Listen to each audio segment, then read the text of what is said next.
Halo sobat pencinta Donghua, kali ini kita akan melanjutkan cerita Battle Through the Heavens Benua Kaisar. Cerita dan video ini diambil dari channel Mebarta. Tanpa banyak basa-basi, mari kita simak alur ceritanya. Melanjutkan dari cerita sebelumnya, saat ini di langit awan hitam mengembun. 7 naga guntur terbentuk dengan suara raungan terdengar hingga ribuan kilometer. Pada saat yang sama gelombang kejut menyebar merobek ruang di sekitar. Semua orang tercengang melihat 7 naga guntur yang membawa tekanan begitu dahsyat. Tetapi sebelum keheranan semua orang menghilang, Xiaoyan bergegas ke arah 7 naga guntur. Dengan perpaduan antara teknik 10.000 langkah dan penguasa Suan api, seluruh langit ditutupi bayangan penguasa Suan.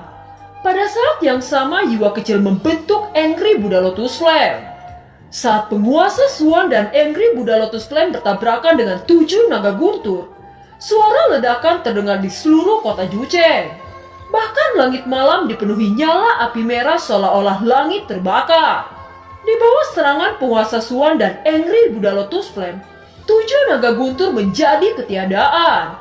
Langit yang dipenuhi awan gelap berangsur-angsur menghilang, dan fajar menyingsing mengungkapkan siluet hitam yang terbungkus api merah. Dodi bintang 7. Hahaha, ucap semua orang. Hanya dalam 15 tahun Xiaoyan sudah menjadi Dodi bintang 7. Saat ini Xiaoyan kembali ke ruang pelatihan. Dia menatap 2 api surgawi. Saat ini Xiaoyan hanya menelan kedua keajaiban dunia. Sekarang dia berniat untuk menyerap kedua keajaiban dunia. Saat ini Xiaoyan benar-benar tenggelam dalam penyerapan 2 api surgawi. Saat api langit sepenuhnya terintegrasi dengan Xiaoyan, tubuh Xiaoyan tiba-tiba bergetar. Perasaan yang indah dan akrab meledak di pikiran Xiaoyan. Apakah ini perasaan Dodi bintang 7 menengah? Gumam Xiaoyan. Kejutan berdesir di dalam hati Xiaoyan. Dia dengan cepat merasakan perubahan di dalam tubuhnya. Sekarang meridian telah diperbesar beberapa kali. Origin Qi melonjak beberapa kali lipat. Dia dapat dengan jelas merasakan energi langit dan bumi di sekeliling tubuh diam-diam menyusut ke dalam pori-pori. Ketika Xiaoyan ingin mengembangkan semua teknik bertarung ke tingkat suci, dia tiba-tiba merasakan aura yang sangat akrab. Xiaoyan dengan cepat melesat ke arah sosok itu. Cailin hanya Dodi bintang 1 awal. Secara alami dia tidak merasakan adanya sosok yang bergegas ke arahnya. Dia hanya terkejut ketika tiba-tiba sudah dipeluk oleh sosok yang sangat kuat. Dia berjuang melepaskan diri, tetapi bisikan lembut terdengar dari telinga Cailin. Tubuh yang menegang seperti busur seketika melunak. "Aku sangat merindukanmu," ucap Xiaoyan. Cailin menutup mata dan menyandarkan kepalanya di bahu Xiaoyan. Adegan ini berlangsung lama sampai tiba-tiba dibangunkan dengan suara keras Xiaozan. "Xiaoyan, apa kalian ingin membuat saya iri?" ucap Xiaozan. Cailin perlahan membuka matanya. Dia dengan cepat membebaskan diri dari pelukan Xiaoyan. Xiaoyan mengangkat kepalanya. Dia melihat bahwa Chaos Immortal dan Anlong juga berada di sana. "Saudaraku, Anda mendapatkan kecantikan yang sangat luar biasa," teriak Anlong. Zeni yang merasakan aura Xiaoyan, dia berkata, "Hanya butuh 15 tahun Anda sudah mencapai Dodi bintang 7 menengah," ucap Zeni. Cailin menatap Xiaoyan lalu berkata, "Saya datang ke sini bersama Tuan Yalau. Saat itu Tuan Yalau menunggu Anda untuk waktu yang lama. Tetapi Anda masih tidak menunjukkan tanda-tanda keluar dari retret. Oleh karena itu dia ke klan Yao bersama Patriark Yao Tian," ucap Cailin. "Saya akan pergi ke klan Yao untuk menemui guru." "Itu benar. Di mana Sun Er?" tanya Xiaoyan. Ketika ditanya tentang Sun Er, suasana hati Cailin tiba-tiba berubah. Cailin hanya bisa menggigit bibir bawahnya. "Apa yang terjadi?" tanya Xiaoyan. "Kita terpisah saat datang di benua Dodi," ucap Cailin. "Terpisah?" Wajah Xiaoyan berubah. Kecemasan mengalir ke dalam hatinya. "Saya akan pergi mencari Sun Er," ucap Xiaoyan. "Xiaoyan, saya harap Anda untuk tenang. Saya sudah mengatur penyelidikan penuh. Saya menyuruh Jing Wuchen untuk mencari keberadaan Nona Sun-er. Saya yakin akan ada berita tentang Sun-er sesegera mungkin, ucap Zenny. Scene berganti ke benua Doki. Suatu paksaan tiba-tiba jatuh dari langit, dan kekuatan besar menyapu daratan tengah. Mata Xiaolin dan Xiao Xiao menyusut. Pada saat ini mereka merasa seperti kertas yang tertiup angin. Di bawah paksaan ini tubuh mereka bergetar. Mereka melihat ke langit mencari sumber kekuatan. Pada saat yang sama orang-orang dari berbagai tempat tampaknya telah merasakan fenomena ini. Semua orang terbang ke langit. Mata semua orang tampaknya sangat membeku. Mereka tidak mengerti apa yang sebenarnya terjadi. Xiaoding dan Xiaoli juga mengerutkan kening saat berkata, "Fenomena alam ini bukankah disebabkan oleh terobosan ranah Daodi?" tanya Xiaoding. Xiaoli menggelengkan kepala dan berkata dengan tidak pasti, "Tidak mungkin. Origin Ki dikendalikan oleh orang-orang Xiao. Tidak mungkin seseorang dapat menerobos Daodi," ucap Xiaoli. Xiaoding mengangguk setuju. Di benua ini orang yang mampu menerobos Daodi tanpa origin Ki hanya Xiaoyan dan Hun Tiandi. Mereka adalah legenda kuno dan hanya mereka yang bisa melakukannya, ucap Xiaoding. Setelah fenomena alam berangsur-angsur menghilang, semua orang digemparkan dengan sosok cantik memakai gaun ungu yang tiba-tiba keluar kehampaan. Tanda naga void kuno terpancar di dahi sosok wanita itu.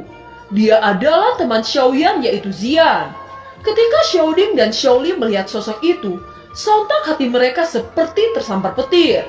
Bagaimana fenomena alam yang sangat besar itu diciptakan oleh Zian? Xiaoli dan Xiaoding bertukar pandang lalu berkata secara bersamaan, "Bukankah orang yang menembus ranah Daodi adalah Zian?" Mereka terkejut untuk waktu yang lama sebelum akhirnya pulih dan bergegas ke arah Zian.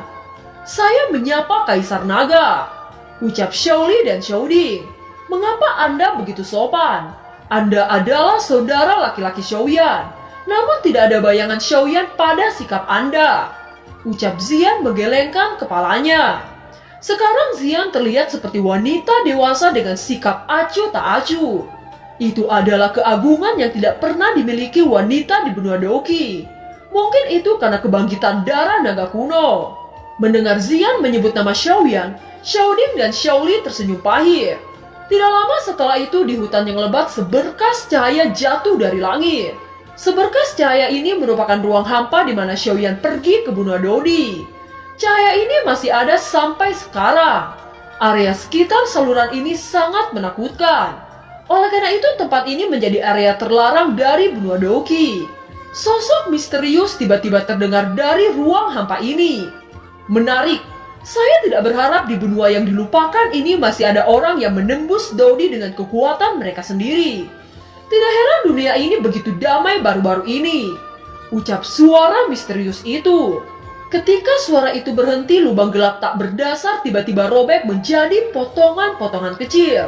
Dengan banyaknya retakan, lorong menjadi tidak stabil dan badai ruang angkasa tiba-tiba mengamuk. Retakan pada ruang kehampaan semakin membesar. Kemudian langkah kaki keluar dari retakan itu.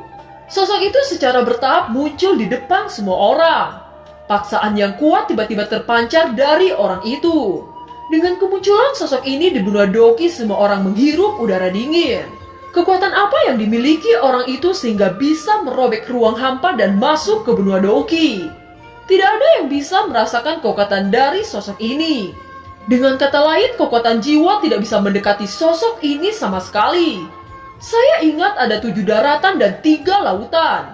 Saya tidak tahu keabadian mana yang menyegel tempat ini, ucap sosok misterius itu bergumam pada dirinya sendiri. Sosok misterius itu seperti anak berusia 6 tahun, tetapi tubuhnya ditutupi dengan pola emas. Alisnya tertutupi api yang aneh.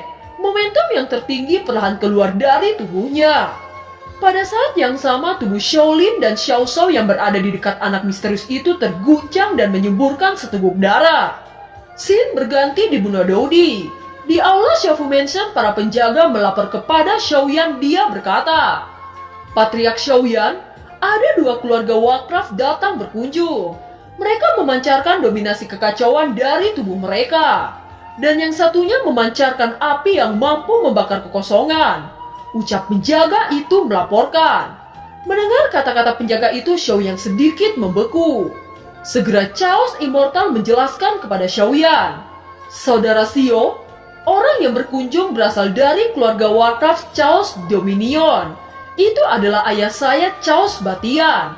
Sedangkan yang satunya berasal dari Fire Phoenix bernama Huochai. Saya tahu mereka akan berkunjung di Shafu Mansion, tetapi saya tidak menyangka mereka datang begitu cepat," ucap Chaos Immortal. Mendengar itu, Xiaoyan hanya tertawa lalu dia berkata, "Ini merupakan kehormatan bagi Shafu Mansion. Ayo kita sambut mereka," ucap Xiaoyan. Di gerbang Shafu Mansion, Xiaoyan melihat 3 orang lalu berkata, "Kedua patriark jauh-jauh datang ke sini. Tolong maafkan keponakan muda ini karena terlambat menyambut kedua patriark," ucap Xiaoyan. "Keponakan Xiao terlalu sopan, jadi itu hal yang wajar," ucap Chaos Batian. Pada saat yang sama, Huochai tersenyum pada Xiaoyan lalu berkata, "Chaos Immortal selalu mengatakan bahwa Anda adalah saudara terbaiknya. Dia bahkan mengatakan bahwa Anda adalah jenius tak tertandingi yang pernah dilihatnya. Awalnya saya tidak percaya oleh kata-katanya, tetapi setelah merasakan fluktuasi yang terpancar dari tubuh Anda, sekarang saya bisa melihat bahwa rumor itu benar adanya," ucap Huochai. "Kepala keluarga Fire Phoenix terlalu berlebihan. Saya generasi muda masih banyak belajar kepada senior," ucap Xiaoyan. Dalam tahun-tahun yang tak terhitung jumlahnya, tidak banyak orang melihat kedua patriark keluarga Warcraft. Sekarang kedua patriark keluarga Warcraft mengunjungi Shafu Mansion. Jika berita itu menyebar, tentu saja akan menimbulkan kegemparan di seluruh benua Dodi. Saat ini kedua patriark Warcraft berada di aula Shafu Mansion. Tiba-tiba Cailin masuk di pintu aula. Ketika melihat Cailin, kedua patriark keluarga Warcraft berdiri memandangi Cailin dengan sengit. Ternyata benar, dia keturunan surga menelan piton. Ucap kedua patriark Warcraft merasakan nafas yang terpancar dari Cailin. Mereka tidak salah lagi setelah melihatnya secara langsung. Dengan semua orang memandang Cailin membuat wajah Cailin tidak senang. Cailin tidak tahu betapa pentingnya dia untuk keluarga Warcraft. Setelah melihat Cailin, Batian dan Huochai segera membungkuk lalu berkata, "Patriark keluarga Warcraft dan patriark keluarga Warcraft Phoenix memberi hormat kepada binatang penjaga," ucap kedua patriark itu.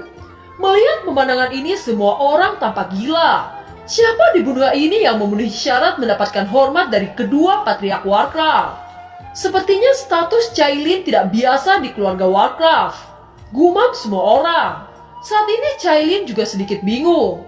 Dia jelas mengerti tentang keluarga Warcraft. Keluarga Warcraft adalah kekuatan yang sangat kuat di benua Dodi ini. Sekarang dua pemimpin keluarga Warcraft yang sangat disegani oleh daratan Dodi sangat menghormatinya. Itu membuat Cailin bertanya-tanya, apakah saya benar-benar penjaga keluarga Warcraft? Apakah saya benar-benar memiliki kemampuan untuk mengaktifkan darah Phoenix? Gumam Cailin. Melihat Cailin yang bingung, Huochai tersenyum lalu berkata, "Cailin, Anda datang ke benua Dodi adalah berkah bagi suku Phoenix Api. Tetapi saya sangat terkejut melihat Anda yang begitu cantik. Saudara Xiaoyan memang sangat beruntung," ucap Huochai tersenyum menggoda. Mendengar pujian Huochai, Xiaoyan hanya tersenyum. Sedangkan Cailin yang sedikit bingung akhirnya menjadi tenang. Huochai memegang tangan Cailin dengan cepat. Dia menyiapkan kursi dan duduk di samping Cailin. Pada saat ini Xiaozan dan Nan Erming datang ke aula Xiaofu. Huofei merupakan anak dari patriark Huochai menatap Nan Erming dengan sangat terkejut. Dia sudah lama mencari keberadaan Nan Erming di kota Jucheng. Tanpa diduga dia bertemu Nan Erming di Shafu Mansion. Ternyata dia berasal dari Shafu Mansion, gumam Huofei. Saat melihat Nan Erming, Huofei mengambil kesempatan menatap wajah Nan Erming. Ngakak aku. Iya tuh emang tuh nggak punya hati tuh lah. Tadi 18 menit. Saat melihat Nan Erming, Huofei mengambil kesempatan menatap wajah Nan Erming. Ketika Nan Erming melihat Huofei, dia menundukkan wajahnya dengan wajah malu. Sepertinya Huo Fei sudah memiliki perasaan kepada Nan Erming. Ketika melihat Huo Fei, Xiaozan berbisik kepada Nan Erming. "Lihatlah gadis berbaju merah itu. Bukankah dia gadis yang Anda selamatkan?" ucap Xiaozan. Nan Erming sangat terkejut. Pada saat ini Nan Erming sudah lama mencarinya. Tanpa diduga sekarang dia berada di depan matanya. Melihat ini Xiaoyan berkata, "Ternyata gadis berapi-api yang Anda selamatkan adalah Huo Fei. Sebelumnya Anda selalu berkata bahwa Anda selalu ingin mencarinya," ucap Xiaoyan menggoda. Mendengar ini Nan Erming langsung batu. Kemudian dia cepat-cepat menyapa kedua patria keluarga Warcraft dan kembali ke aula bersama dengan Xiaozan. Tetapi ketika Nan Erming duduk, mereka saling memandang seolah-olah saling menyimpan perasaan. Sesaat kemudian mereka menundukkan kepala. Tindakan mereka berdua tidak lepas dari pengawasan Batian dan Huochai. Tetapi Batian hanya tersenyum dan berhenti memperhatikan. Menurut pendapatnya, ketampanan Nan Erming benar-benar dapat membuat jantung setiap wanita berdetak. Gadis mana yang tidak menyukai ketampanan seperti itu? Begitu juga Huochai samar-samar merasakan bahwa hubungan antara Huo Fei dan Nan Erming sama sekali tidak sederhana. Mata keduanya menunjukkan bahwa hubungan mereka tidak biasa. Ternyata ini adalah dua dermawan putri saya. Saya sangat berterima kasih kepada kedua dermawan telah menyelamatkan putri saya, ucap Huochai. Nan Erming bangkit lalu berkata, "Patriark jangan terlalu sungkan. Saya hanya kebetulan lewat pada saat itu," ucap Nan Erming. Saat ini Nan Erming sangat senang mengetahui nama dan identitas gadis merah yang dia pikirkan siang dan malam. Setelah mengucapkan terima kasih kepada Nan Erming, Huochai bertanya, "Apakah Cailin benar-benar memiliki kemampuan untuk mengaktifkan darah api?" tanya Huochai. Dan film pun berakhir. Terima kasih telah menyimak dari awal sampai akhir ya. Sampai jumpa.